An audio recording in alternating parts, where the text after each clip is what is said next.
Hello friends, welcome back to my channel. दोस्तों, आज की इस वीडियो में आपको बताने वाला हूं, अगर आपके पास विंडोज़ में ये विंडोज़ मीडिया प्लेयर का एरर आ रहा है तो उसकी प्रॉब्लम को सॉल्व कर सकते हैं।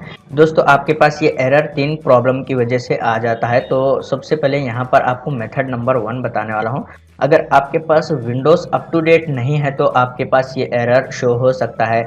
आप जो है विंडोज़ की सेटिंग में जाइए, सेटिंग पर क्लिक कीजिए, उसके बाद आपको यहाँ पर विंडोज़ अपडेट के ऊपर क्लिक कीजिए। तो आप यहाँ पर देख सकते हैं आपके पास विंडोज़ अप टू डेट होना चाहिए, नहीं तो आपके पास एरर शो हो सकता है। उसके बाद अब मैं यहाँ पर इसको क्लोज कर लेता हूँ। फिर यहाँ पर मेथड नंबर 2, अगर दोस्तों आपके पास पीसी में विंडोज़ एक्टिवेटेड नहीं है तो भी आपके पास ये एरर शो हो सकता है। तो आप विंडोज़ को एक्टिवेट कीजिए सबसे पहले।